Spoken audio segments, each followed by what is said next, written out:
ਨਾਨਕ ਨਾਮ ਚੜ੍ਹਦੀ ਕਲਾ ਤੇਰੇ ਭਾਣੇ ਸਰਬੱਤ ਦਾ ਭਲਾ। Sad Sangat ji, welcome to Guru Darshan Blessings, the official YouTube channel for Sachkhand Nanak Dham UK. ਤੇ ਅੱਜ ਸਾਡੇ ਨਾਲ ਦਾਸ ਸ਼ਿਵਦੇਵ ਸਿੰਘ ਜੀ ਕਨੈਕਟ ਹੋਏ ਨੇ ਇੰਡੀਆ ਤੋਂ।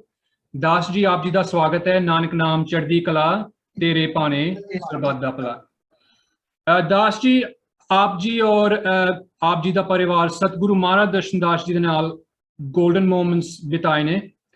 ਸੋ ਮੇਰਾ ਪਹਿਲਾ ਸਵਾਲ ਇਹ ਹੈ ਕਿ ਆਪ ਜੀ ਦਾ ਸਫ਼ਰ ਸਤਿਗੁਰੂ ਮਹਾਰਾਜ ਦਰਸ਼ਨਦਾਸ ਜੀ ਦੇ ਨਾਲ ਕਦੋਂ ਔਰ ਕਿਸ ਤਰ੍ਹਾਂ ਸ਼ੁਰੂ ਹੋਇਆ? दास जी, इस तरह के सन 1980 ਦੇ ਵਿੱਚ ਅਸੀਂ ਲੋਕ ਚੰਡੀਗੜ੍ਹ ਸੀ। ਹਾਂਜੀ। ਔਰ ਚੰਡੀਗੜ੍ਹ ਦੇ ਵਿੱਚ ਮੈਂ ਆਪਣੀ ਗ੍ਰੈਜੂਏਸ਼ਨ ਕਰ ਰਿਹਾ ਸੀ ਡੀਏਵੀ ਕਾਲਜ ਸੈਕਟਰ 10 ਚੰਡੀਗੜ੍ਹ ਤੋਂ। ਤੇ ਮੇਰੇ ਫਾਦਰ ਸਾਹਿਬ ਦੇ ਨਾਲ ਇੱਕ ਉਹਨਾਂ ਦਾ ਕੁਲੀਗ ਹੋਇਆ ਕਰਦੇ ਸੀ। ਉਹਨਾਂ ਨੇ ਸਾਡੇ ਘਰ ਆਉਣਾ ਸ਼ੁਰੂ ਕੀਤਾ। ਇਹ ਗੱਲ ਹੈ 1980 ਦੇ ਸਟਾਰਟਿੰਗ ਦੀ ਗੱਲ ਹੈ, ਜਨਵਰੀ ਫੈਬਰਵਰੀ ਦੀ ਗੱਲ ਹੈ। ਆਪ ਜੀ ਨੂੰ ਪਤਾ ਪੰਜਾਬ ਦੇ ਵਿੱਚ ਕਾਫੀ ਠੰਡ ਪੈਂਦੀ ਹੈ, ਲੇਕਿਨ ਜਿਹੜੇ ਮੇਰੇ ਫਾਦਰ ਦੇ ਕੁਲੀਗ ਸੀ ਉਹਨਾਂ ਨੂੰ ਇੱਕ ਬਿਮਾਰੀ ਸੀ ਕਿ ਉਹਨਾਂ ਨੂੰ ਸਰਦੀਆਂ ਦੇ ਵਿੱਚ ਵੀ ਬਹੁਤ ਜ਼ਿਆਦਾ ਪਸੀਨਾ ਆਉਂਦਾ ਸੀ। ਓਕੇ। ਤੇ ਯਾਨੀ ਕਿ ਕੋਈ ਵਾਰਮ ਕੋਟ ਵਗੈਰਾ ਨਹੀਂ ਸੀ ਪਾਉਂਦੇ ਹੁੰਦੇ। ਤੇ ਅਸੀਂ ਲੋਕ ਜਿਸ ਤਰ੍ਹਾਂ ਆਪਣੇ ਬਾਲਕਨੀ ਦੇ ਵਿੱਚ ਬੈਠੇ ਹੋਣਾ, ਅਸੀਂ ਤੇ ਜੈਕਟ ਵਗੈਰਾ ਪਾ ਕੇ ਬੈਠਣਾ, ਲੇਕਿਨ ਉਹ ਸਿਰਫ ਆਪਣੀ ਆਪਣਾ ਵੈਸਟ ਪਾ ਕੇ ਬੈਠੇ ਹੁੰਦੇ ਸੀ। ਤੇ ਉਹਨਾਂ ਦੇ ਗਲੇ ਦੇ ਵਿੱਚ ਨਾ ਇੱਕ ਦਿਨ ਮੈਂ ਬੜੇ ਧਿਆਨ ਦੇ ਨਾਲ ਦੇਖਿਆ ਕਿ ਉਹਨਾਂ ਦੇ ਗਲੇ ਦੇ ਵਿੱਚ ਸਤਿਗੁਰੂ ਮਹਾਰਾਜ ਦਾ ਇੱਕ ਲੌਕਟ ਪਾਇਆ ਸੀ। ਲੇਕਿਨ ਜਿਸ ਲਈ ਪਹਿਲੀ ਵਾਰ ਮੈਂ ਦੇਖਿਆ ਤੇ ਮੈਂ ਉਹਨਾਂ ਨੂੰ ਸਰਕੈਸਟਿਕਲੀ ਕਿਹਾ, ਮੈਂ ਕਿਹਾ ਮਾਮਾ ਜੀ ਤੁਸੀਂ ਕਦ ਤੋਂ ਸਰਦਾਰ ਹੋ ਗਏ? ਕਹਿੰਦੇ ਕਿਉਂ? ਮੈਂ ਕਿਹਾ ਤੁਸੀਂ ਗੁਰੂ ਗੋਬਿੰਦ ਸਿੰਘ ਜੀ ਦੀ ਫੋਟੋ ਕਿਉਂ ਲਗਾਈ ਹੋਈ ਹੈ, ਲੌਕਟ ਕਿਉਂ ਪਾਇਆ? ਕਹਿੰਦੇ ਪੁੱਤਰ ਇਹ ਗੁਰੂ ਗੋਬਿੰਦ ਸਿੰਘ ਜੀ ਮਹਾਰਾਜ ਨੇ, ਸਾਡੇ ਮਹਾਰਾਜ ਨੇ, ਮਹਾਰਾਜ ਦਰਸ਼ਨਦਾਸ ਜੀ।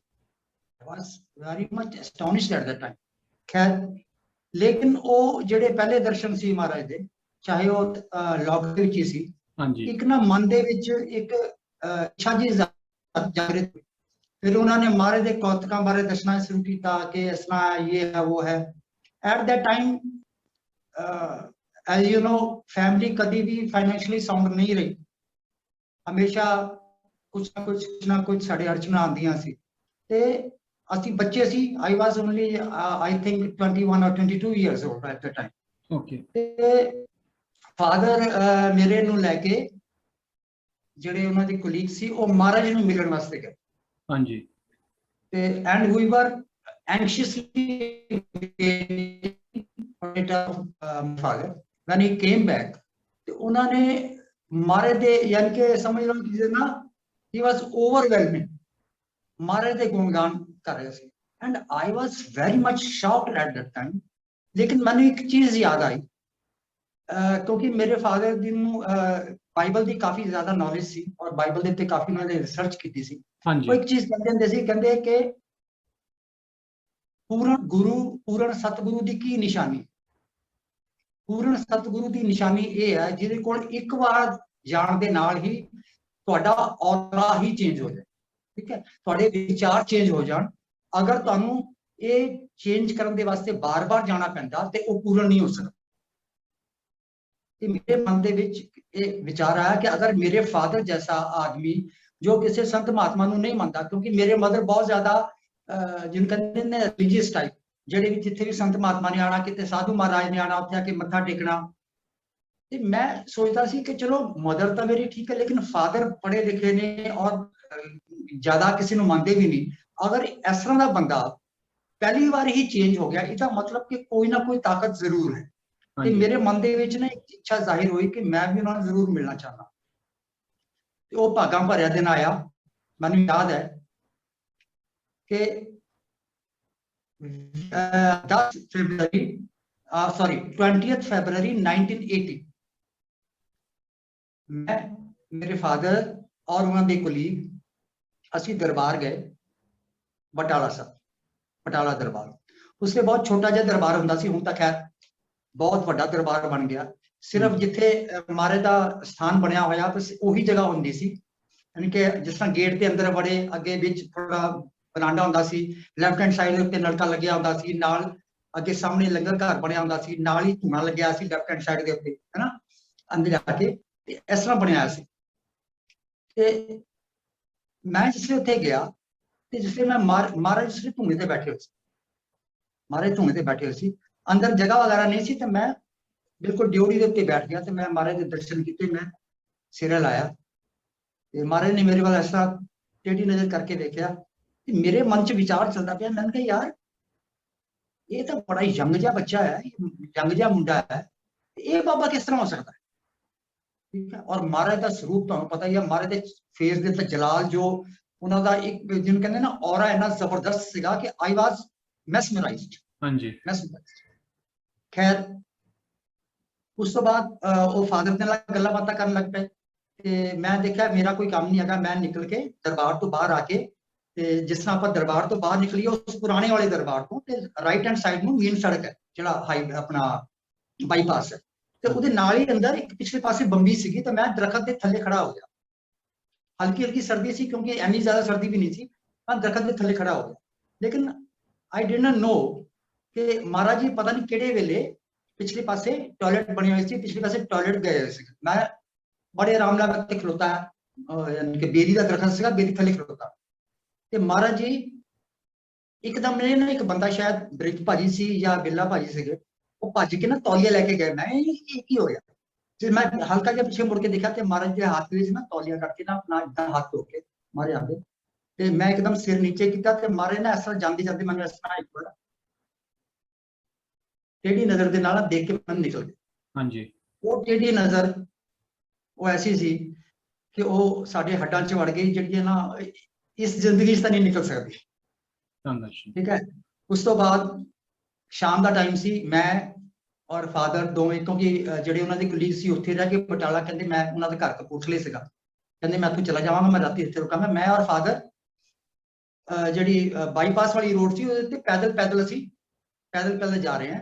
ਔਰ ਉਸ ਲਈ ਮੈਂ ਕਿਹਾ ਸੀ, ਮੈਂ ਕਿਹਾ ਅੱਜ ਦਾ ਦਿਨ 20 ਫਰਵਰੀ 1980 मैं हमेशा याद रखांगा, ठीक है। That was my first meeting with Satguru Maharaj. And after that जिसले घर पहुंचे फिर दोबारा जिन्होंने कहते ना कि एक दर्शन की प्यास जागती है अंदर, तो मेरे अंदर ना एक होड़ उठती सी कि मैं दोबारा कदों मिलांगा, मैं दोबारा कदों मिलांगा, मैं दोबारा कदों मिलांगा। एंड आफ्टर दैट जर्नी चलती गई। इस तरह असीं एक किस्म दे जुड़ गए महाराज दे नाल। उस तो बाद इस तरह महसूस होंदा सी कि किसी कदों कोई टाइम ऐसा आवे कि महाराज के दर्शन करने पैण। फिर वो भागा भरिया दिन आया कि मैं लोनी दरबार पहुंचा पहली बार, एंड दैट इज ऑन जो लोनी दरबार का स्थापना दिवस मनाया जाता सी 30 जनवरी 1981। 30 जनवरी 1981 ते पता लग्या कि उत्थे भंडारा सीगा ते पता लग्या कि महाराज जी ने शब्द दे रहे, लेकिन उसले सानू पता नहीं सी हुंदा कि शब्द वगैरह की चीज होंदी है, संत महात्मा की चीज, because I was very young. आजकल के बच्चे तो बहुत ज्यादा जट एज दे विच है, लेकिन साडे टाइम दे इन्ना ज्यादा पता नहीं सी हुंदा। हाँ शब्द दे रहे हैं, हाँ जी शब्द, एक इच्छा सी कि हाँ शब्द महाराज को लेना।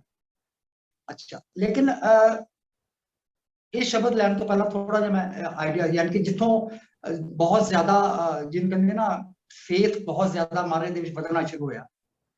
30 जनवरी 1981 जो कि लोनी दरबार साहब का स्थापना दिवस सी, भंडारा सीगा ते जिस जगह के उत्ते इस वेले समझ लो जितना आप मेन गेट है जिथे पहले इंक्वायरी हुंदी सी, तो सचखंड के नाल बाहर निकल के उहदे अंदर आके ही लैफ्ट हैंड साइड दे उत्ते अपने राइट हैंड साइड दे उत्ते गेट तो अंदर वड़ते राइट हैंड साइड दे उत्ते ही तंबू लगा के कनाता लगा के महाराज ने शब्द देने वास्ते बंदे बिठाए सी। मैं और मेरे फादर के कुलीग जिन्होंने मैं मामा जी कहता सी, असीं दोवां ने इक्को नाल शब्द लिया। लेकिन शब्द लैन तो पहला एक बड़ा तगड़ा कौतुक होया।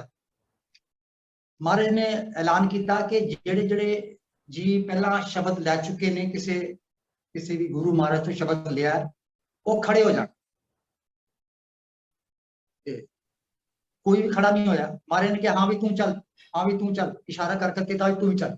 अच्छा, मैं मेरे अंदरों मेरा दिल धक धक धक धक धक धक करना शुरू, क्योंकि मैं पहला निरंकारी मिशन के नाल जुड़िया सी। ਅੱਛਾ ਜੀ। ਤੇ ਉਹਨਾਂ ਕੋਲੋਂ ਮੈਂ ਗਿਆਨ ਵਗੈਰਾ ਲਿਆ ਸੀਗਾ ਤੇ ਇਸ ਕਰਕੇ ਮੇਰੇ ਹੋ ਰਿਹਾ ਸੀ ਕਿ ਮਾਰ ਕਿਤੇ ਮਹਾਰਾਜ ਮੈਨੂੰ ਨਾ ਕੱਢ ਦੇ, ਕਿਤੇ ਮਹਾਰਾਜ ਮੈਨੂੰ ਨਾ ਕੱਢ ਦੇ, ਲੇਕਿਨ ਕੁਝ ਨਹੀਂ ਹੋਇਆ। ਉਸ ਦਿਨ ਮੈਨੂੰ ਸ਼ਬਦ ਮਹਾਰਾਜ ਨੇ ਦਿੱਤਾ। Then I went back to Chandigarh ਤੇ ਉਸ ਤੋਂ ਬਾਅਦ ਫਿਰ ਸਫ਼ਰ ਚੱਲਣਾ ਸ਼ੁਰੂ ਹੋ ਗਿਆ। ਦੈਟ ਇਜ਼ 2-3 ਮੀਟਿੰਗਸ ਜਿਹੜੀਆਂ ਤਿੰਨ ਮੈਂ ਤੁਹਾਨੂੰ ਦੱਸ ਦਿੱਤੀ। ਠੀਕ ਹੈ ਜੀ। ਤਾਂ ਫਿਰ ਉਸ ਤੋਂ ਬਾਅਦ ਤੁਸੀਂ ਰੈਗੂਲਰ ਜਾਣ ਲੱਗ ਪਏ, ਸੇਵਾ ਵੀ ਕਰਦੇ ਪਏ ਤੇ ਜਿੱਦਾਂ ਮੈਂ ਸ਼ੁਰੂ 'ਚ ਕਿਹਾ ਸੀ ਕਿ ਆਪ ਜੀ ਔਰ ਆਪ ਜੀ ਦਾ ਪਰਿਵਾਰ ਸਤਿਗੁਰੂ ਮਹਾਰਾਜ ਦਰਸ਼ਨਦਾਸ ਜੀ ਦੇ ਨਾਲ ਗੋਲਡਨ ਮੋਮੈਂਟਸ ਬਿਤਾਏ ਨੇ। ਤੇ ਇਸ ਤੋਂ ਬਾਅਦ ਤੁਸੀਂ ਤੁਹਾਡੇ ਕੋਲ ਕੋਈ ਹੋਰ ਵੀ ਐਕਸਪੀਰੀਐਂਸਿਸ ਨੇ ਰਹਿਮਤਾਂ ਦੇ ਬਾਰੇ ਸਤਿਗੁਰੂ ਮਹਾਰਾਜ ਦਰਸ਼ਨਦਾਸ ਜੀ ਦੇ? ਬਿਲਕੁਲ ਬਿਲਕੁਲ। ਦੇਖੋ ਇਸ ਤਰ੍ਹਾਂ ਹੈ ਕਿ ਮੈਨੂੰ ਯਾਦ ਹੈ 13th May 1981। ਦੇਖੋ ਕਹਿੰਦੇ ਕਿ ਪੂਰਨ ਸਤਿਗੁਰੂ ਜਿਹੜੇ ਹੁੰਦੇ ਨੇ ਉਹ ਜਾਨੀ ਜਾਣ ਹੁੰਦੇ ਨੇ, ਜਿਹਨੂੰ ਆਪਾਂ ਕਹਿੰਦੇ ਨਾ ਜਾਨੀ ਜਾਣ ਹੁੰਦੇ ਨੇ। ਇਹ ਹੈ ਉਹ ਬਹੁਤ ਐਕਸਪੀਰੀਅੰਸ ਨੇ, ਲੇਕਿਨ ਸ਼ਾਇਦ ਇੱਕ ਦਿਨ ਦੇ ਵਿੱਚ ਇੱਕ ਪੂਰਾ ਲਾਈਫ ਟਾਈਮ ਚਾਹੀਦਾ ਹੈ। ਚਾਹੇ ਉਹ ਮੇਰਾ ਲਾਈਫ ਸਪੈਨ ਮਹਾਰਾਜ ਦੇ ਨਾਲ ਤਕਰੀਬਨ 3-4 ਸਾਲ ਦਾ ਹੀ ਰਿਹਾ ਹੈ, ਲੇਕਿਨ ਜੋ ਵੀ ਐਕਸਪੀਰੀਅੰਸਿਸ ਫਿਜ਼ੀਕਲ ਹੋਏ ਨੇ ਜਾਂ ਸਪਿਰਿਚੁਅਲ ਹੋਏ ਨੇ, ਉਹਨਾਂ ਨੂੰ ਦੱਸ ਪਾਉਣਾ ਜਿਹੜਾ ਹੈਗਾ ਨਾ, ਪੂਰਾ ਲਾਈਫ ਟਾਈਮ ਚਾਹੀਦਾ। ਹਾਂਜੀ, ਠੀਕ ਹੈ। ਤੇ ਮੈਂ ਤੁਹਾਨੂੰ ਕੁਝ ਚੀਜ਼ਾਂ ਦੱਸਦਾ ਜਿੱਥੋਂ ਪਤਾ ਲੱਗਦਾ ਕਿ ਵਾਕਈ ਸਤਿਗੁਰੂ ਮਹਾਰਾਜ ਵਾਕਈ ਪੂਰਨ ਤਾਕਤ ਸਨ, ਬਹੁਤ ਵੱਡੀ ਤਾਕਤ ਸੀ। ਔਰ ਅਸੀਂ ਵਡਭਾਗੇ ਹਾਂ ਕਿ ਸਾਡਾ ਪਰਿਵਾਰ ਅਸੀਂ ਨਾਲ ਜੁੜੇ ਹੋਏ ਹਾਂ। ਔਰ ਦੇਖਿਆ ਜਾਵੇ ਤੇ ਅਸੀਂ ਵੀ ਨਾਲ ਜੁੜੇ ਹੋ, ਉਹਨਾਂ ਨੇ ਸਾਨੂੰ ਲੱਭ ਕੇ ਆਪਣੇ ਨਾਲ ਜੋੜ ਕੇ ਰੱਖਿਆ। ਇਹ ਕਹਿਣਾ ਗਲਤ ਹੋਏਗਾ ਕਿ ਜੀ ਅਸੀਂ ਲੱਭ ਲਿਆ ਉਹਨਾਂ ਨੂੰ, ਨਹੀਂ, ਉਹਨਾਂ ਨੇ ਸਾਨੂੰ ਲੱਭਿਆ, ਔਰ ਉਹਨਾਂ ਨੇ ਸਾਨੂੰ ਅੱਜ ਤੱਕ ਜੋੜ ਕੇ ਰੱਖਿਆ। ਕਿਉਂਕਿ ਅਸੀਂ ਤਾਂ ਭੱਜਣ ਹਾਰੇ ਹਾਂ, ਅਸੀਂ ਤਾਂ ਉਹ ਗਾਵਾਂ ਹੈਗੀਆਂ ਕਿ ਸਾਨੂੰ ਕਿਤੇ ਵੀ ਚਾਰਾ ਨਜ਼ਰ ਆਏਗਾ ਅਸੀਂ ਫਟ ਭੱਜ ਕੇ ਜਾਵਾਂ। ਠੀਕ ਹੈ, ਲੇਕਿਨ ਉਹਨੇ ਸਾਨੂੰ ਪਕੜ ਕੇ ਰੱਖਿਆ। ਠੀਕ ਹੈ, ਉਹਨੇ ਪਕੜ ਕੇ ਰੱਖਿਆ। ਕਿਉਂਕਿ ਮਹਾਰਾਜ ਕਹਿੰਦੇ ਹੁੰਦੇ ਸੰਗਤ ਦੇ ਵਿੱਚ ਆਮ ਤੌਰ ਤੇ ਮਹਾਰਾਜ ਕਹਿੰਦੇ ਹੁੰਦੇ ਸੀ ਕਿ ਦੇਖੋ ਤੁਸੀਂ ਸਾਨੂੰ ਨਹੀਂ ਲੱਭਿਆ ਹੈਗਾ, ਅਸੀਂ ਤੁਹਾਨੂੰ ਲੱਭਿਆ ਹੋਇਆ, ਅਸੀਂ ਤੁਹਾਨੂੰ ਪਕੜ ਕੇ ਰੱਖਿਆ ਹੋਇਆ ਹੈ। ਅਗਰ ਅਸੀਂ ਤੁਹਾਨੂੰ ਛੱਡ ਦਈਏ ਨਾ, ਤੁਸੀਂ ਮਿੰਟਾਂ ਨਾਲ ਲਗਾਓ ਉੱਥੋਂ ਭੱਜ ਜਾਓਗੇ। ਠੀਕ ਹੈ, ਤੇ ਦੋ ਕੌਤਕ ਮੈਂ ਤੁਹਾਨੂੰ ਦੱਸ ਦਿੰਦਾ ਜੋ ਬਹੁਤ ਜ਼ਿਆਦਾ ਜਿਹਨੂੰ ਕਹਿੰਦੇ ਨਾ ਅਚੰਭਾ, ਯਾਨੀ ਕਿ ਦਿਮਾਗ ਹਿਲ ਜਾਏਗਾ ਕਿ ਨਹੀਂ ਹੋ ਸਕਦਾ, ਨਹੀਂ ਹੋ ਸਕਦਾ। ਵੇ ਬੈਕ ਇਨ 1981 30th May ਮੇਰਾ ਬਰਥਡੇ ਸੀ ਔਰ ਫਾਦਰ ਲੋਨੀ ਦਰਬਾਰ ਗਏ ਸੀ, ਕਿਉਂਕਿ ਮਹਾਰਾਜ ਦੇ ਦੋ ਸੇਵਾਦਾਰ, ਤਿੰਨ ਸੇਵਾਦਾਰ ਬੇਸਿਕਲੀ, ਇੱਕ ਉਹਨਾਂ ਦੇ ਵਿੱਚ ਇੱਕ ਜਿਹੜੇ ਹੈਗੇ ਨੇ ਇਸ ਤੇ ਅਮਰੀਕਾ ਦੇ ਵਿੱਚ ਬਾਬਾ ਜੀ ਨੇ, ਮਾਲੀ ਬਾਬਾ ਜੀ, ਹਾਂਜੀ, ਉਹ ਸਨ। ਨਾਲ ਜਿਹੜੇ ਮਾਮਾ ਜੀ ਨੇ, ਜਿਹੜੇ ਮੇਰੇ ਫਾਦਰ ਦੇ ਕੁਲੀਗ ਸਨ, ਔਰ ਇੱਕ ਕਪੂਰਥਲੇ ਦਾ ਸ਼ਖਸ ਹੋਰ ਸੀ। ਇਹਨਾਂ ਜਾਣਿਆਂ ਨੇ ਮਹਾਰਾਜ ਨੂੰ ਭਾਈਵਾਲ ਬਣਾ ਕੇ ਇੱਕ ਫੈਕਟਰੀ ਲਗਾਣੀ ਸੀ ਔਂਡਾ ਸਾਹਿਬ ਦੇ ਵਿੱਚ, ਤੇ ਉਸ ਬਾਰੇ ਡਿਸਕਸ਼ਨ ਕਰਨ ਦੇ ਵਾਸਤੇ ਮੇਰੇ ਫਾਦਰ ਨੂੰ ਬਾਰ-ਬਾਰ ਲੂਨੀ ਜਾਣਾ ਪੈਂਦਾ ਸੀ, ਜਿੱਥੇ ਵੀ ਮਹਾਰਾਜ ਬੁਲਾਉਂਦੇ ਸੀ ਜਾਣਾ ਪੈਂਦਾ ਸੀ। ਲੇਕਿਨ ਉਹ ਤਾਂ ਇੱਕ ਬਹਾਨਾ ਸੀਗਾ, ਉਹ ਤਾਂ ਇੱਕ ਕਿਸਮ ਦਾ ਨਾ ਜੋੜਨ ਦਾ ਤਰੀਕਾ ਹੁੰਦਾ ਸੰਤ ਮਹਾਤਮਾਵਾਂ ਦਾ, ਉਹ ਚੀਜ਼ਾਂ ਹੁਣ ਸਮਝ ਆਉਂਦੀ।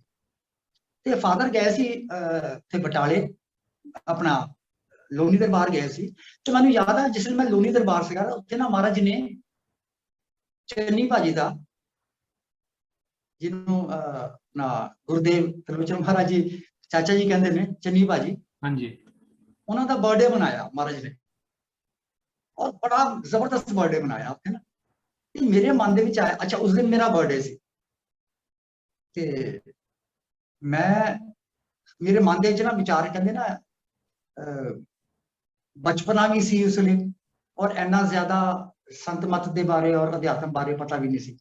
ਤੇ ਮੇਰੇ ਮਨ ਦੇ ਵਿੱਚ ਵਿਚਾਰ ਆਇਆ ਕਿ ਮਹਾਰਾਜ ਜੀ, ਕੀ ਚੰਗਾ ਹੋਵੇ ਕਿ ਜਿੱਦਾਂ ਤੁਸੀਂ ਚੰਨੀ ਭਾਈ ਦਾ ਬਰਥਡੇ ਮਨਾਇਆ, ਤੁਸੀਂ ਮੇਰਾ ਵੀ ਕਿਤੇ ਮਨਾ ਲਓ ਨਾ, ਹੈ ਕਿਤੇ ਮੇਰੇ ਬਰਥਡੇ ਤੇ ਵੀ ਤੁਸੀਂ ਪਹੁੰਚ ਜਾਓ। ਇੱਕ ਮਨ ਦੇ ਵਿੱਚ ਆਸ ਹੁੰਦੀ ਹੈ ਨਾ। ਐਂਡ ਟੂ ਮਾਈ ਸ਼ੌਕ, ਮੈਂ ਆਪਣੇ ਜੋ ਘਰ ਸੀਗਾ ਸਾਡਾ ਚੰਡੀਗੜ੍ਹ ਦੇ ਵਿੱਚ, ਤੇ ਉਹ ਫਸਟ ਫਲੋਰ ਦੇ ਉੱਤੇ ਸੀਗਾ, ਤੇ ਆਈ ਵਾਸ ਲੁਕਿੰਗ ਆਊਟਸਾਈਡ ਦਾ ਵਿੰਡੋ, ਬਾਲਕਨੀ ਤੇ ਮੈਂ ਖਲੋਤਾ। ਮੈਂ ਸੋਚੀ ਜਾ ਰਿਹਾ ਕਿ ਮਹਾਰਾਜ ਜੀ, ਅਗਰ ਕਾਸ਼ ਮਹਾਰਾਜ ਇੱਥੇ ਹੁੰਦੇ, ਮੇਰਾ ਵੀ ਬਰਥਡੇ, ਅੱਜ ਤਾਂ ਡੈਡੀ ਵੀ ਇੱਥੇ ਨਹੀਂ, ਮੇਰਾ ਬਰਥਡੇ ਕੌਣ ਮਨਾਏਗਾ।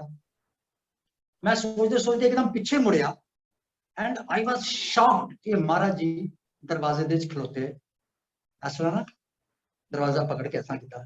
ਹਾਂਜੀ, ਕਹਿੰਦੇ ਹਾਂ ਬਈ कितना मैं बयान नहीं कर सकता उसलिए मेरी की हालत सी।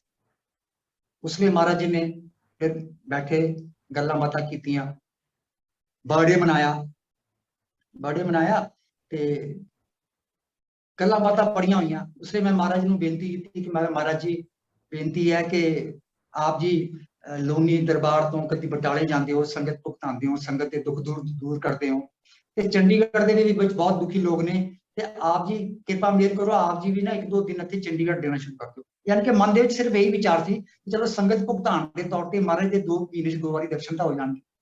ठीक है, साढ़े को यानी कि इन्ना ज्यादा फाइनैंशियली स्ट्रांग नहीं सी कि असीं हर महीने मस्सिया ते या पूर्णमासी ते बटाले दिल्ली चल जाएगी।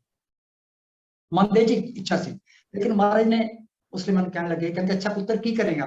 मैं कहा महाराज जी आप इदा करांगे, आप ना पंफलेट वगैरह छपावांगे ना, इत्थे सारे लोगों को देवांगे, इत्थे बहुत दुखी लोग ने, आप उन्होंने कृपा मेहर करो। महाराज जी हस पे, महाराज जी मैंने कहने लगे, कहते पुत्र असी दुनिया के दुख कट्टन नहीं आए। मैं बड़ा हैरान होया, क्यों महाराज जी? कहते पुत्र असी दुनिया के दुख कट्टन नहीं आए, अगर दुनिया के दुख कट्टना ही साडा मकसद ना ते असी जंगल दे च डेरा ना लांदे, असी किसी हस्पिटल के बाहर डेरा बना लेंदे, हस्पताल तो या किसी कोर्ट के बाहर डेरा ला लेंदे, है ना, उत्थे घट दुखी लोग ने, असी उन्होंने दुखी कटते रहते हैं। कहते असी दुनिया के दुख कट्टन वास्ते नहीं आए, असी दुनिया नूं रब दे पासे तोड़न वास्ते आए। अच्छा, खैर वो गलबात हो गई। आफ्टर सम टाइम, जून का महीना सी, आई नो उसले महाराज जी और 3-4 जी होर सी महाराज दे नाल चंडीगढ़ पहुंचे। कहने लगे जी इस तरह के असी ना शिमले जा रहे हैं क्योंकि फिर डॉक्यूमेंट वगैरह साइन करने हैं, तो मैनू कहते टोनी पुत्र तू एक काम कर, आना 3 टिकटां जहाज दियां बुक करा दे दिल्ली दियां। अच्छा जी, मैंने नाम लिख दिता, नेम एज जेंडर वगैरह लिख के मैंने देते और मैंने नाल पैसे फड़ाते, आला पुत्र पैसे लै, ये ना अज शाम दी टिकटां सानू चाहिए। मैं कही 7 बच्चों। महाराज जी उठे, महाराज उठ के महाराज ने गड्डी की सी, टैक्सी वगैरह की सी, सारे बंदे उच बैठे तो महाराज निकल गए। अच्छा, ते उसले मैं की कीता, मैं उठिया, मैं जाके सैक्टर 17 चंडीगढ़ दे विच एयर इंडिया का ऑफिस हुंदा सी, उत्थे जाके मैं 3 टिकट्स बुक करके वापस आ गया। मैं घर आ गया, फिर शाम की तकरीबन 5:05 की फ्लाइट थी महाराज वापसी। अच्छा, मैं आ गया, आके ना थक के सौ गया क्योंकि कोई कन्वीनियंस वगैरह तो होंगी नहीं सी, पैदल गया मैं, पैदल वापस आके, गर्मी भी बहुत ज्यादा थी, मैं आके सौ गया। तो तकरीबन 2:15 बजे का टाइम, ਜਿਹੜੇ ਸਾਡੇ लैंडलॉर्ड ਸੀਗੇ ਉਹਨਾਂ ਦਾ ਮੈਨੂੰ मैसेज आया, उत्ते दरवाजा खटकाया, उन्होंने बेटे ने आके, नीटू फोन है तेरे पास। मैं फट नीचे फोन चुकया, फादर से फादर मैंने कहने लगे नीटू इदा कर कि महाराज जी ना टिकटां बुक कीतियां करवाना, कि हाँ जी करवा दी, कहते वो फटाफट जाके कैंसल करवा दे। क्यों? इन्हें महाराज ने फोन पकड़ लिया, वो कहते ओ पुत्र इस तरह असी ना इतों हुण तुरन लगे है, लेकिन ना असी पहुंच नहीं सकते, तू इदा कर तू टिकटां ना कैंसल करा दे। मैं एकदम है गया, मैं 2:15 बजे का टाइम है, 5 बजे तक का 5 बजे की फ्लाइट हैगी और 2 घंटे पहले तक टिकट जी अगर कैंसल होगी तो रिफंड मिलेगा, अदरवाइज नहीं मिलेगा। हुण जान वास्ते भी तकरीबन 15-20 मिनट लगते सी और जरूरी नहीं है जाते मैं डेस्क भी खाली मिलेगा उत्ते। मैं फटाफट टिकटां चुकियां और मैं सोचा थले। अच्छा, साढ़े बाहर ने एक ग्राउंड हुंदा सी, ग्राउंड दे ना एक बहुत बड़ा दरखत सीगा, उहदे थले एक साइकिल ठीक करने वाला बैठदा सी। मैं फटाफट उहदे कोल गया, वो मेरा दोस्त सीगा, मैं कहा यार मैनूं साइकिल दे दे कोई। नहीं यार मेरे को तो साइकिल कोई नहीं है। मैं देखा, मैं कहा आप यार, कहना देख ना ਇਹਦਾ स्टैंड हैगा ना ਇਹਦੀਆਂ ब्रेकां हैगियां, तू लैणियां लै जा। मरदा क्या ना करदा, मैं विदाउट ब्रेक है विदाउट स्टैंड वाला साइकिल लैके मैं फटाफट चला के ना मैं एयर इंडिया के दफ्तर पहुंच गया। हुण मेरे को टाइम मैं देखा 2:45 बज गए, मैं कहा 15 मिनट मेरे को है, अगर 3 बजे तक टिकट नहीं हुई कैंसल तो रिफंड नहीं मिलेगा। हाँ जी, फटाफट मैं साइकिल थोड़ा जिहा स्पेस ना दीवार के नाल लगाता क्योंकि स्टैंड का सीगा नहीं, तो मैं जाके देखा तो ना 15 बंदे लाइन च लगे। मैं सिर लाया, मैं कहा अज नहीं हो सकता, मैं कहा एक काम खराब। महाराज दे पैसे खराब हो गए। लेकिन ना बड़ा दर्द हो रहा सी मैनूं कि मैनूं की हो रहा। खैर जी मैं लाइन च लगा, जिदा बंदे ना जल्दी हुंदी है तो बंदा कहता कुछ हो जाए कुछ हो जाए। मैं अंदर अपने आप से कुड़ी जा रहा नाल ना मैं देखदा पाया कि साइकिल कोई चुक तो नहीं ला गया मेरा, भी ना कोई लॉक है ना स्टैंड है, तो साइकिल तो नहीं चुक के लै गया। मैं बाहर देखी जा रहा तो देखी जा रहा यार बहुत ना ये बंदा ढिला है, जिहड़ा बंदा डेस्क ते बैठा बहुत ढिला बंदा। तो मैं देखा ना एकदम देखा मैं कि मेरी बारी आ, मैं फटाफट फटाफट जाके ना मैं डेस्क के उत्ते टिकटां रखियां, ठीक है टिकटां रखियां, मैं उन्हें टिकट फड़ के ना इदां रखियां अपने टेबल के उत्ते ते उठ के चला गया।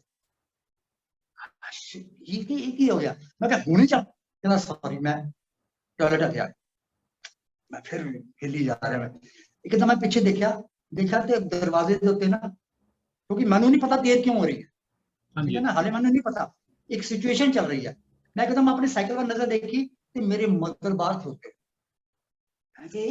हैं, ये मतलब किदा वो पता नहीं बेचारे किस तरह आए होंगे। मैं भज के गया, मैं कहते टिकट कैंसिल ना कराई, महाराज जी तुर पए ने, तू टिकट लैके ना सीधा एयरपोर्ट पहुंच। मैं क्या ले भाई ये काम हो गया। फिर मेरे दिमाग समझ आया, मैं अच्छा महाराज इसी करके मैंने देर करवा रहे थे, जी इन्नी लंबी लाइन लगी, बंदा उठ के चला गया। जिसने मैं जाके खलोता उत्थे वो बंदा कहता हाँ जी दसो की करना, मैं टिकटां उसको फड़ियां थैंक यू जी, इन्ना कह के मैं वही साइकिल चुकिया तकरीबन 40 किलोमीटर से इतों, without break, without stand, without lock. वो मैं साइकिल किस तरह चलाया हुआ, यानी कि 3:30 बजे का टाइम सीगा, मैंने ये सीगा कि फ्लाइट जिहड़ी हैगी है तकरीबन 4:30 बजे लग जाएगी और महाराज दी 5:05 की फ्लाइट हैगी है। हाँ जी, ते मेरा 4:30 तक पहुंचना जरूरी है। मैं इन्नी जोर दी पता नहीं कितों ताकत आ गई, मैं 40 किलोमीटर पसीनो पसीनी मैं होया। मैं देखा एयरपोर्ट के अंदर मैं वड़िया जाके स्टैंड लग्या सी, मैं उत्ते साइकिल सुट दिता, लिटरली सुटिया। मैं अंदर गया ते अंदर जाके मैं देखा इधर उधर के महाराज हाले पहुंची, मैं टाइम देख रहा, मैं कहा अच्छा 4:30 बज गए, महाराज आना चाहिए, महाराज आना चाहिए, महाराज आना। मैं बाहर ही खलोता ना फिर कुड़ी जा रहा कि महाराज अगर नहीं आने तो फिर की फायदा है, टिकट कैंसिल ही करा देंगे। मैं देखा फिर मेरे मन च विचार आया, मैं तो इत्थे बाहर हैगा, ते अगर बाय द वे कोई फोन वगैरह आंदा है तो मैनू पता तो होना चाहिए ना अंदर के कोई बाहर बंदा।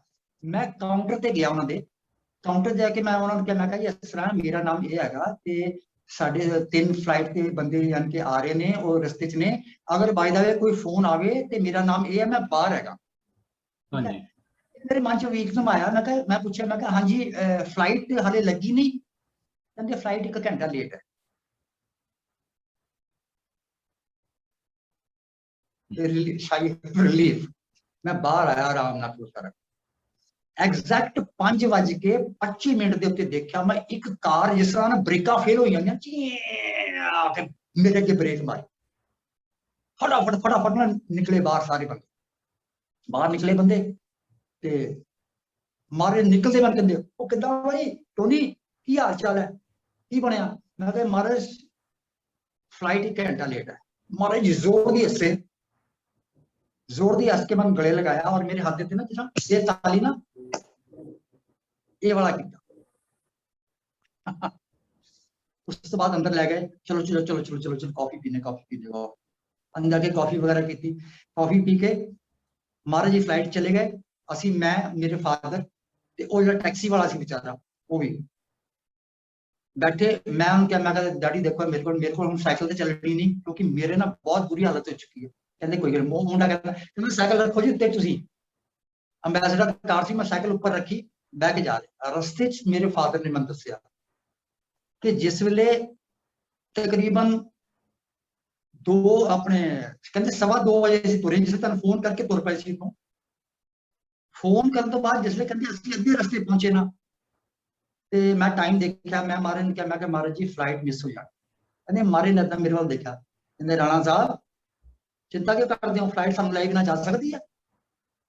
फिर कहते असं परवाणू पहुंचे, देखा कि तकरीबन 4:30 हो चुके हैं, 4:45 हो गए। मैं कहा महाराज जी नहीं मिलेगी। वो कहते चिंता ना करो राणा जी, आई ना 1 घंटा फ्लाइट लेट करवा दी। ही वाज सो सोच सकते हो कि इलेक्ट्रॉनिक्स जोर चलता है, हमारे कहते 1 घंटा फ्लाइट लेट करवा दी, ठीक है। और ये भी कुछ नहीं सी, मैनू पता चलिया कि जिस कार दे विच महाराज जी आ रहे सी, when it started from Shimla to Chandigarh तकरीबन जिसले उन्होंने अद्धा क रस्ता पार किया कार दी ब्रेकां फेल हो गई। फ्लूइड जो ब्रेक ऑयल होता ना फ्लूइड जो बाहर निकल गया तो वो एकदम ना जो ड्राइवर सीगा उन्होंने भी पता लग गया कि कोई गुरु महाराज आ गए। ठीक है, वो कहे बाबा जी गड्डी दी ब्रेकां फेल हो गई। वो महाराज कहन ब्रेक मार ब्रेक लगे। ठीक है, आप मारे तो ब्रेक ना लगे। महाराज कहते तू चिंता ना कर लेके पहुंच। ठीक है, कहते मैं बिना ब्रेक ऑयल तो शिमले तो गड्डी इत्थे लेके आया, मैनू नहीं पता किस तरह होया, मैनू नहीं पता। ये महाराज की ताकत भी तो होर की है। ठीक है, हालांकि दुनिया वास्ते ये चीज़ां जिहड़ियां हैगियां ना बहुत ही अलग हो सकती हैं, लेकिन जिन्हां नाल बीतियां वो दस सकते हैं। हालांकि ये कौतक इस करके महाराज ने किए क्योंकि शायद सब लोगों ने फेथ नहीं सी उन्हां दे। ठीक है ना, फेथ बनाने के वास्ते की ताकत है महाराज दे विच, लेकिन कुछ कर नहीं सकते। तो फिर दास जी उस तो बाद आप जी ने गुरु महाराज त्रिलोचन दर्शन दास जी दे नाल भी काफी संगत की थी, ते उन्हां दे नाल तुहाडे की एक्सपीरियंसेस ने? सन 2006 ਦੇ ਵਿੱਚ मैं बहुत ज्यादा फाइनेंशियली बहुत ज्यादा क्रिटिकल कंडीशन से मैं, and I was residing in Faridabad just adjoining city of this NCR Delhi. उस वेले मैंने एक सेवादार ने फोन किया, मैंने कहने लग्या कि मेरे को ना कैसेट्स हैगियां महाराज दी सत्संगां दी कैसेट हैगियां ते तू हिंदी भी कर लेना ते पंजाबी भी कर लेना, तू काम वावा कीता हैगा ते महाराज दी ना कैसेटां में सुन के सत्संग लिख देगा। ते मेरे दिमाग च आया, मैं कहा हाँ बड़े महाराज दे सत्संग, क्योंकि महाराज दे उसले महाराज दे नाम तो सिर्फ एक चेहरा नजर आंदा सी, हाँ जी महाराज दास। ठीक है, मैं कहा yes I will do it, I will do it. क्योंकि मैंने याद है कि जिसले हुक्मनामे 1986 ਦੇ ਵਿੱਚ महाराज ने ज्योति जो समान तो पहला सारे दरबारां ਨੂੰ हुक्मनामे भेजे, उसले मेरे को भी महाराज ने अपना लिखित हुक्मनामा भेजा सी कि तैनू बेटा ਅਸੀਂ पब्लिकेशन की ड्यूटी देनी है ना, तू साडा काम करना पब्लिकेशन का। तो वो मेरे वास्ते महाराज का मुख वाक सी, यानी कि महाराज का हुक्म सी मेरे वास्ते कि तू पब्लिकेशन का काम करना। ठीक है, तो पब्लिकेशन के काम वास्ते मैं मना कर ही नहीं सी सकता। ठीक है, मैं तो जो काम आंदा मैंने करना ही, वो मेरे वास्ते हुक्म है, मैं हाँ कर दी। लेकिन जिसले वो मेरे को कैसेट आई मैं क्या जी ये कैसेट उत्ते लिखा सीगा कि डेट लिखी सी, मैं कहा ये महाराज दी कैसेट? कहंदे हाँ महाराज दी कैसेट। मैं महाराज दर्शन दास, कहंदे ने महाराज त्रिलोचन दर्शन दास। अच्छा खैर कोई गल नहीं, मैं वो कैसेट ली, कैसेट लैके मैं घर जाके सुननी शुरू की ना, ते मैं लगातार 6-7 महीने लगातार मैं वो कैसेट करना शुरू किया, करता रहा। वो जाना अगे बुक्स वगैरह छपदियां गई। एक दिन मेरी वाइफ मैंने कहने लगी कि तुसीं महाराज दे करते हो कैसेटां वगैरह करते हो ते असीं इन्ना दुखी है कि तुसीं असीं महाराज कोल क्यों ना चलीए। ते महाराज कोल जाना होया, महाराज कोल फिर जाना होया क्योंकि इस स्वरूप दे, क्योंकि महाराज जो बहुत छोटे होंदे सी 9-10 साल की उम्र च मैं लास्ट टाइम मिला सी, लेकिन जिसने देखा तो मैंने देखा अच्छा अंदर बड़े, मैं बाहर वेट करते रहे महाराज बाहर निकल के आए। आंदे मैं इन्होंने कहा किदा नीटू ठीक है? अच्छा मैंने कहा यार, लेकिन वो कन्ना दे आवाज इस तरह आई जिस तरह बड़े महाराज आवाज आती, लेकिन नाम अलग लिया होना। ठीक है, बड़े महाराज मैं टोनी कहते किदा नीटू ठीक है, लेकिन मैं हल्का जा ये भी महसूस है, मैं कहा अच्छा ये साडे मोढियां ते खेडे हुए ने हैं, ते ये मैनू नाम लैके बुला रहे ने, I am at least 30 odd years Elder than him. हाँ जी, लेकिन फिर मेरे मन च आया नहीं ये वो बच्चा नहीं है जिन्होंने असीं मोढे ते चक्की खेडदे हुंदे सी, इज समथिंग एल्स। हौली होना शुरू होया। उस तो बाद एक दिन महाराज सानूं कहण लगे ऐसा करो तुसीं ना साडे नाल बटाले चलो, बटाले चल के गल करा, बटाले चल के 7 दिसंबर 2006 7 दिसंबर ਨੂੰ ਅਸੀਂ ਬਟਾਲੇ ਪਹੁੰਚੇ। इसलिए बटाले जाके देखा, मेरिया तो मैं सोच भी नहीं सकता, क्योंकि मैं तो बटाला एक देखा छोटा जिहा बटाला देखा बटाले। ओहो माय गुडनेस, रौनक लगियां होईयां उत्थे। महाराज ने फिर लंगर घर दे बैठे सी, मैंने बुलाया, मैंने फिर कहने लगे कि इस तरह जी कि तुहानू ना असीं तुसीं पहलां भी काम करते रहे हो, तो तुसीं काम करो पब्लिकेशन डिपार्टमेंट साडा संभालना 7 वजे। क्योंकि मेरे मुंह दे विचों वो चीज कभी निकली नहीं कि मैं वाई कर सका, वाई क्यों नो। वो औरा जो उन्होंने मुखमंडल के उत्ते वही चीज़ां, ठीक है कंपैरिजन नहीं किया जा सकता, कंपैरिजन मैं नहीं कर रहा, क्योंकि वक्त की हर वक्त की अपनी सरकार होंगी है ना, हर सरकार का अपना अपना काम करने का तरीका होता, ठीक है। बहुत सारे लोग कंपैरिजन करते भी नहीं महाराज का, लेकिन नहीं मैं कहना नहीं, ये घट्टो घट महाराज कहते, क्योंकि गद्दी ते कई बार बाहर बैठ के महाराज कहते कि साडी गद्दी नूं अगर साडी हिम्मत यानी कि साडी इजाजत ना होगी, कोई बंदा साडी गद्दी नूं हाथ नहीं लगा सकता, बैठना तो बहुत दूर की गल है। हाँ जी। तो महाराज दी जेहड़ियां गल्लां सी चेते आनियां कि नहीं यार वाकई जेड़ा अगर महाराज दे सिंहासन ते बैठा, महाराज दी गद्दी ते जेड़ा बंदा बैठा, कोई छोटी मोटी चीज तो हो नहीं सकता, ना ही महाराज जी इसको इजाजत तो बिना हो सकता। उस तो बाद फिर लोनी दरबार जिसे जाके देखना शुरू होया, उत्थे रौनक लगियां, ठीक है, दरबार बन गया, सरोवर साहब इन्ना वधिया बन गया, जिहड़े असीं जिहदे च असीं खुद खुदाई करते हुंदे सी, ठीक है ना। दरबार साहब बड़ा अच्छा बन गया, सचखंड बड़ा अच्छा बनाता, सत्संग हाल बहुत बहुत वड्डे बन गए। उसलिए फिर मैं सोचा, मैं नहीं ये ना वाकई या तो महाराज जी मेरे को बीता टाइम मेरे को ड्यूटी लेना चाहते हैं, ठीक है, कुछ करना चाहते हैं, लेकिन हाँ फिर बहुत सारे बंदे ऐसे भी होंगे ने जिहड़े बंदे कहते हैं नहीं जी वो महाराज जी बहुत चंगे होंगे सीगे जी, ये तो ठीक नहीं। मैं उन्होंने फिर पुराने बंदे बथेरे होंगे ने, मैं उन्होंने कोई चीज कहता सी, मैं देखो भाई गल इदां है, पहली गल तो असीं महाराज दर्शनदास को शब्द लिया असीं महाराज दर्शनदास दे नाल रहे हैं। जिदन महाराज दर्शनदास ज्योति जोत समा गए, जोत स्वरूप हो गए, उस दिन तो बाद साडा जमाना हो गया खत्म, समझ गए, सारा जमाना हो गया खत्म। हुण सरकार हैगी है महाराज त्रिलोचन दास, ठीक है, सानू वक्त के हिसाब नाल चलना पे, ठीक है। मैं कहा ये देखो कि घट्टो घट कोई बंदा महाराज का मिशन तो लैके चलिया, महाराज के मिशन तो गांह बधा रहा ना, शेर का बच्चा तो है ही है ना, कि जो अपने कहता कि मैं जाके बैठांगा, ठीक है, मैं जाके बैठांगा, मैं ये मेरे मालिक का खून है, मेरे मालिक का खून है, और मेरे मालिक का खून खराब नहीं हो सकता,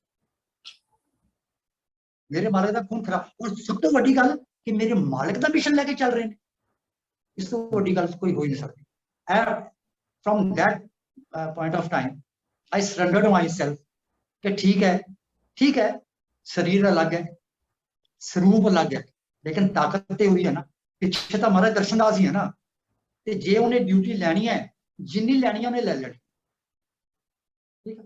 इस तरह बाकी कौतक इन्हों भी बहुत इन्नी संगत जुड़ी है, क्योंकि वड्डे महाराज कहते होंगे सी कि जिहड़ी दूसरी ताकत आएगी वो इन्नी जबरदस्त होएगी, ये सालों के काम जिहड़े हैगे ने वो महीनों च होणगे, महीनों के काम जिहड़े हैगे दिनां च होणगे, दिनां के काम चुटकियां च होणगे, वो देख ही रहे हैं, असीं अपने सामने देख रहे हैं, असीं अपने सामने देख रहे हैं। तो दास जी एक आखिरी सवाल है कि जो अज संगत इस वीडियो में देख रही है अज, आप जी वालों उन्होंने की मैसेज है कि आप मिशन के लिए सतगुरु महाराज दर्शनदास जी और गुरु महाराज त्रिलोचन दर्शनदास जी लिए आप की कर सकते हैं? देखो इस तरह है, मिशन ने महाराज सतगुरु महाराज दर्शनदास ने, गुरुदेव महाराज त्रिलोचन दर्शनदास ने बहुत दिता, सानू मिशन में बहुत कुछ दिता, जो कुछ अज असीं हाँ, चाहे जगी तौर पर हैं चाहे रब्बी तौर पर हैं, ये सब कुछ साडे मालिक सतगुरु महाराज दर्शनदास जी और गुरुदेव महाराज त्रिलोचन दर्शनदास की देन है। हमेशा झोलियां अड्ड के ਹਮੇਸ਼ਾ ਝੋਲੀਆਂ ਅੱਡ ਕੇ ਅਸੀਂ ਬੈਠੇ ਰਹੇ, ਠੀਕ ਹੈ ਨਾ। ਤੇ ਸਾਨੂੰ ਵੀ ਕੁਝ ਐਸਾ ਕਰਨਾ ਚਾਹੀਦਾ ਕਿ ਮੰਗਣ ਦੀ ਬਜਾਏ ਕੁਝ ਆਪਣਾ ਸਹਿਯੋਗਤਾ ਪਾਈਏ। ਕਹਿਣ ਦਾ ਮਤਲਬ ਇਹ ਹੈ ਬਹੁਤ ਹੋ ਗਿਆ, ਠੀਕ ਹੈ, ਜੇ ਨਹੀਂ ਵੀ ਮੰਗਾਂਗੇ ਉਹਨੇ ਦੇ ਹੀ ਜਾਣਾ ਸਾਨੂੰ, ਕਿਉਂਕਿ ਉਹਨੇ ਸਾਡੀ ਬਾਹ ਪਕੜੀ ਹੋਈ ਹੈ, ਅਸੀਂ ਉਹਦੀ ਬਾਹ ਨਹੀਂ। ਅਰਦਾਸ ਕਰੋ, ਅਰਦਾਸ ਨਾ ਕਰੋ, ਕੋਈ ਫਰਕ ਨਹੀਂ ਪੈਂਦਾ, ਠੀਕ ਹੈ। ਜੋ ਤੁਹਾਡੇ ਭਾਗਾਂ 'ਚ ਲਿਖਿਆ ਉਹ ਤੁਹਾਨੂੰ ਮਿਲ ਜਾਣਾ, ਉਸ ਤੋਂ ਵੱਧ ਕੇ ਦੇ ਰਿਹਾ ਸਾਨੂੰ ਮੰਗਣ ਦੀ ਲੋੜ ਨਹੀਂ ਹੈ।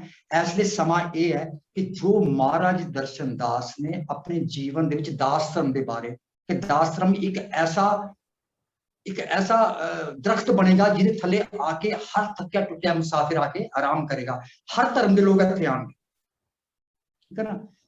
ਅਸੀਂ ਦਾਸ ਧਰਮ ਨੂੰ ਗੁਰੂਦੇਵ ਮਹਾਰਾਜ ਤ੍ਰਿਲੋਚਨ ਦਰਸ਼ਨ ਦਾਸ ਦੀ ਅਗਵਾਈ ਦੇ ਵਿੱਚ ਸਤਿਗੁਰੂ ਮਹਾਰਾਜ ਦਰਸ਼ਨ ਦਾਸ ਜੀ ਦੇ ਕਿਰਪਾ ਮਿਹਰ ਸਦਕਾ ਅਸੀਂ ਆਪਣਾ ਹਿੱਸਾ ਪਾਈਏ, ਠੀਕ ਹੈ। ਫਾਈਨੈਂਸ਼ਲੀ ਨਹੀਂ ਪਾ ਸਕਦੇ, ਯਾਨੀ ਕਿ ਜੱਗੀ ਤੌਰ ਤੇ ਨਹੀਂ, ਜਿਹਨੂੰ ਕਹਿੰਦੇ ਨਾ ਮੋਨੇਟਰੀ ਤੌਰ ਤੇ ਨਾ ਅਸੀਂ ਪੈਸਾ ਨਹੀਂ ਦੇ ਸਕਦੇ, ਘੱਟੋ ਘੱਟ ਸਰੀਰ ਦੀ ਮਿਹਨਤ ਕਰ ਸਕਦੇ ਹਾਂ, ਹੋਰ ਕੁਝ ਨਹੀਂ। ਅਸੀਂ ਬਣ ਹੀ ਐਸੇ ਜਾਈਏ ਕਿ ਸਾਨੂੰ ਕੋਈ ਦੇਖ ਕੇ ਪੁੱਛੇ, ਯਾਰ ਤੇਰੇ ਪਿੱਛੇ ਕੋਈ ਨਾ ਕੋਈ ਤਾਕਤ ਜ਼ਰੂਰ ਹੈ, ਤੂੰ ਕਿੱਥੇ ਜਾਣਾ, ਠੀਕ ਹੈ। ਮਹਾਰਾਜ ਕਹਿੰਦੇ ਹੁੰਦੇ ਸੀ ਦੁਨੀਆ ਚੇਂਜ ਨਾ ਕਰੋ, ਆਪਣੇ ਆਪ ਨੂੰ ਚੇਂਜ ਕਰ ਲਓ, ਆਪਣੇ ਉੱਤੇ ਕੰਮ ਕਰੋ। ਜਿਸਲੇ ਤੁਸੀਂ ਚੇਂਜ ਹੋ ਜਾਓਗੇ ਦੁਨੀਆ ਆਟੋਮੈਟਿਕਲੀ ਚੇਂਜ ਹੋ ਜਾਏ, ਤੁਹਾਨੂੰ ਚੇਂਜ ਕਰਨ ਦੀ ਲੋੜ ਨਹੀਂ ਹੈ, ਠੀਕ ਹੈ। ਤੇ ਘੱਟੋ ਘੱਟ ਅਗਰ ਅਸੀਂ ਮਹਾਰਾਜ ਨਾਲ ਤਕਰੀਬਨ 40 ਸਾਲ ਹੋਣ ਵਾਲੇ, 40 ਸਾਲ ਹੋ ਗਏ, 1981 ਦੇ 40 ਸਾਲ ਹੋ ਜਾਣੇ ਇਸ ਸਾਲ, ਹਾਂਜੀ 20th ਸਤੰਬਰ ਮੈਨੂੰ 40 ਸਾਲ ਪੂਰੇ ਹੋ ਜਾਣ, 40 ਸਾਲ ਹੋ ਗਏ, ਠੀਕ ਹੈ। ਜੋ ਉਹਦੀ ਮਰਜ਼ੀ ਉਹ ਤਾਂ ਡਿਊਟੀ ਲੈ ਹੀ ਰਿਹਾ, ਠੀਕ ਹੈ ਨਾ। ਲੇਕਿਨ ਅਸੀਂ ਆਪਣੇ ਵੱਲੋਂ ਕੀ ਸੇਵਾ ਕਰ ਸਕਦੇ ਹਾਂ, ਅਸੀਂ ਆਪਣੇ ਵੱਲੋਂ ਕੀ ਯੋਗਦਾਨ ਪਾ ਸਕਦੇ ਹਾਂ ਮਿਸ਼ਨ ਦੀ ਬੜੌਤੀ ਵਾਸਤੇ। ਅਸੀਂ ਨਹੀਂ ਕਰਾਂਗੇ ਮਿਸ਼ਨ ਨੇ ਤਾਂ ਵੀ ਵਧਣਾ, ਠੀਕ ਹੈ ਨਾ। ਮਿਸ਼ਨ ਨੇ ਤਾਂ ਵਧੀ ਜਾਣਾ, ਕਿਉਂਕਿ ਉਹਦੇ ਪਿੱਛੇ ਤਾਕਤ ਮਹਾਰਾਜ ਦੀ, ਸਤਿਗੁਰੂ ਮਹਾਰਾਜ ਦਰਸ਼ਨ ਦਾਸ ਜੀ ਦੇ ਤ੍ਰਿਲੋਚਨ ਮਹਾਰਾਜ ਦਰਸ਼ਨ ਦਾਸ ਇੰਨੀ ਮਿਹਨਤ ਕਰਦੇ ਪਏ ਨੇ, ਅੱਜ ਇੱਥੇ ਨਿਕਲਦੇ ਨੇ, ਆਪਣੇ ਬੱਚਿਆਂ ਵੱਲ ਧਿਆਨ ਨਹੀਂ ਦਿੰਦੇ ਪਏ, ਸੰਗਤ ਦਾ ਇੰਨਾ ਧਿਆਨ ਰੱਖਦੇ ਨੇ, ਇੰਨੀ ਮਿਹਨਤ ਕਰ ਰਹੇ ਨੇ। ਮੈਂ ਦੇਖਿਆ ਹੀ ਪਿਛਲੇ 15 ਸਾਲਾਂ 'ਚ ਦੇਖਿਆ ਮੈਂ ਕੀ ਹੋ ਰਿਹਾ। ਘੱਟੋ ਘੱਟ ਅਸੀਂ ਆਪਣੇ ਵੱਲੋਂ ਕੋਈ ਯੋਗਦਾਨ ਜ਼ਰੂਰ ਪਾਈਏ, ਠੀਕ ਹੈ। ਸਾਰੀ ਸੰਗਤ ਦੇ ਪਾਸ ਹੱਥ ਜੋੜ ਕੇ ਮੈਂ ਇਹੀ ਅਪੀਲ ਕਰਦਾ ਕਿ ਚੰਗੇ ਮੰਨਦੇ ਹੈ ਤਾਂ ਉਹਦੇ ਹੀ ਹੈ, ਠੀਕ ਹੈ ਨਾ।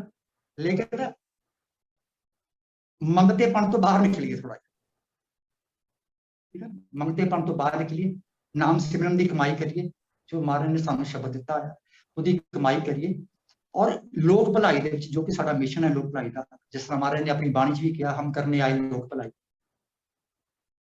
ਉਹਦੇ ਵਿੱਚ ਆਪਣਾ ਯੋਗਦਾਨ ਪਾਈਏ ਤਾਂ ਕਿ ਘੱਟੋ ਘੱਟ ਸੁਰਖਰੂ ਹੋਈਏ। ਜਿਸ ਲਈ ਮਹਾਰਾਜ ਦੇ ਕੋਲ ਸਾਡਾ ਜਾਣਾ ਹੋਵੇ, ਇਹ ਸਰੀਰ ਛੱਡ ਕੇ ਅਸੀਂ ਮਹਾਰਾਜ ਕੋਲ ਜਾਈਏ ਤੇ ਘੱਟੋ ਘੱਟ ਸਾਡਾ ਅਸੀਂ ਕਹਿ ਸਕੀਏ ਕਿ ਮਹਾਰਾਜ ਹਾਂ ਆਪ ਜੀ ਵਾਸਤੇ, ਆਪ ਜੀ ਦੀ ਕਿਰਪਾ ਸਦਕਾ ਅਸੀਂ ਕੰਮ ਕੀਤਾ, ਇਹੀ ਕਰ ਸਕਦੇ ਹਾਂ, ਹੋਰ ਤਾਂ ਕੁਝ ਨਹੀਂ ਕਰ ਸਕਦੇ।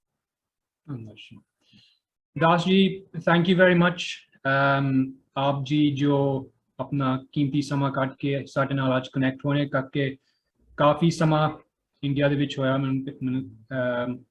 और फिर भी आप जी साडे नाल आप जी जो एक्सपीरियंसिस ने संगत दे नाल तुसीं शेयर कीते अज, ते इहो बेनती है कि सतगुरु महाराज दर्शन दास जी और गुरु महाराज त्रिलोचन दर्शन दास जी आप जी दे परिवार ते कृपा करन। धन गुरु दर्शन जी, नानक नाम चढ़दी कला तेरे पाने सरबत दा भला। धन दर्शन।